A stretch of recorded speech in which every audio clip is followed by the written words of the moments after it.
Sabrina and Michelle ran as fast as they could. Their hands were locked together, a tight grip that said everything.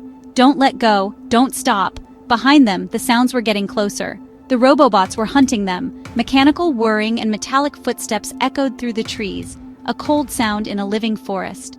The girls' hearts pounded in their chests, a frantic drumbeat against the silence of the woods. They didn't dare look back. They just knew they had to keep running, deeper and deeper into the unknown darkness that lay ahead of them. The woods were alive with noises that made them jump. Every crackle of a dry leaf under their sneakers sounded like a warning. Every snap of a twig sounded like a robot getting closer. The air was cool and smelled of damp earth and pine needles. Moonlight tried to break through the thick canopy of leaves above, creating shifting patterns of light and shadow on the forest floor. It was beautiful but also scary. The shadows looked like monsters waiting to grab them. Sabrina squeezed Michelle's hand, a silent message of fear and support. They had to be brave, even if they felt anything but. They were getting so tired. Their legs ached and their lungs burned with every breath. The Robobots didn't get tired, though. That was the problem. The relentless sounds of their pursuit seemed to be everywhere at once, bouncing off the trees and confusing them. Where could they go? Where could they hide? The forest was huge, a maze of ancient trees and tangled undergrowth. It felt like it was closing in on them, the path ahead becoming narrower and more difficult to see. They stumbled over roots, their ankles twisting, but they never let go of each other. Suddenly, the sounds of the Robobots seemed to fade away. It was strange.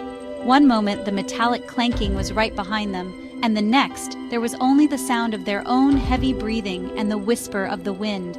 They slowed down, confused. They looked at each other, their eyes wide with questions. Did the robots give up?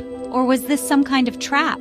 The forest was suddenly quiet, but it wasn't a peaceful quiet. It was a holding its breath kind of quiet, as if something even stranger was about to happen. In the sudden silence, they saw something in a small clearing ahead. Two figures were lying on a bed of moss. They weren't moving. Sabrina and Michelle crept closer, their fear mixing with a powerful sense of curiosity. The figures looked almost human, but not quite. They were tall and very beautiful, with long limbs and graceful features. Their clothes were shimmering, like they were made of liquid starlight. Who were they? Why were they here, in the middle of the woods, so still and silent? The girls moved forward, step by cautious step. They knelt beside the figures. They were aliens. They had to be. Their skin had a soft, pearly glow to it, and when Sabrina gently touched one of their hands, it felt strange. It was cool and smooth, but it also felt like static electricity, a little hum of energy under the surface. Their faces were peaceful, as if they were sleeping. They didn't look dangerous at all. They looked like they needed help. The girls knew, without saying a word, that they couldn't just leave them here for the Robobots to find. They had to do something. An idea sparked. Nearby was a large, empty wooden box, probably left by campers long ago. It was just big enough. Working together, Sabrina and Michelle carefully lifted the aliens. They were surprisingly light, almost weightless. They gently placed them inside the box, side by side. It felt like they were tucking them into bed. They had to hide the box somewhere safe, somewhere no one would think to look.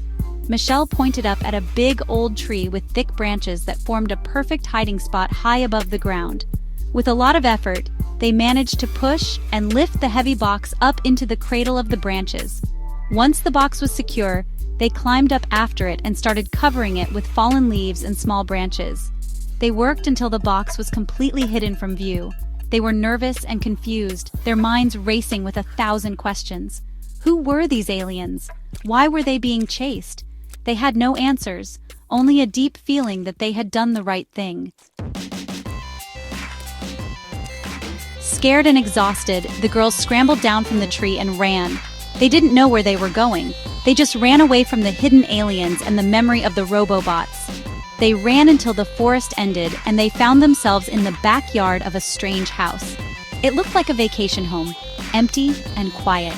In the middle of the patio was a big, round jacuzzi, its water bubbling gently under a cover. Without thinking, they climbed in, letting the warm water soothe their tired muscles and calm their racing hearts. And then, something strange happened. As they sat in the bubbling water, the memories of the night began to fade. The fear, the chase, the aliens in the box, it all started to feel distant, like a story someone else had told them. the world shifted, and time seemed to jump forward. Days turned into weeks, weeks into months, and months into years. Sabrina and Michelle grew up, but the memory of that night stayed buried deep inside their minds, a forgotten secret hidden away just like the box in the tree. They remained best friends, but they never spoke of it. Years passed. They were teenagers now, living normal lives. But sometimes, they would both have the same strange feeling. It was a feeling of something missing, something important they had forgotten. It would come to them at odd times, when they looked at the stars, or when they walked through a park with big, old trees. A faint echo of a memory, a whisper of a promise they didn't know they had made. They couldn't explain it, but the feeling grew stronger over time, pulling at them like an invisible string. One day, while looking through an old photo album, they found a picture of themselves as kids, covered in mud and leaves. Suddenly, it all came rushing back. The forest, the robobots, the beautiful aliens, the box, the tree. They looked at each other, their eyes wide with shock and recognition. They had hidden the aliens and promised to protect them, but they had forgotten. A wave of guilt washed over them, followed by a fierce determination. They had to go back. They had to find them. Finding the exact spot was harder than they thought. The forest had grown and changed over the years. They walked for hours, relying on a strange feeling, a pull in their hearts that seemed to guide them. They looked for a clearing, for a big old tree with sheltering branches. After what felt like forever, Sabrina stopped. "This is it," she whispered. "I can feel it." Michelle felt it too. They looked up and saw it, the old, gnarled tree from their memory. It was still standing, a silent guardian of their long-lost secret. They climbed the tree, their hearts pounding with a mix of excitement and fear. The leaves they had piled on top were gone, replaced by years of natural forest debris. They dug through the dirt and decaying leaves with their bare hands. Then, their fingers hit something hard. Wood. It was the box. As they cleared away the last of the dirt, a soft, warm light started to seep through the cracks. The box was glowing. They carefully lowered it to the ground. It was hot to the touch, vibrating with a gentle energy. With a deep breath, they opened the lid. The two aliens were inside, their eyes open and glowing with the same warm light.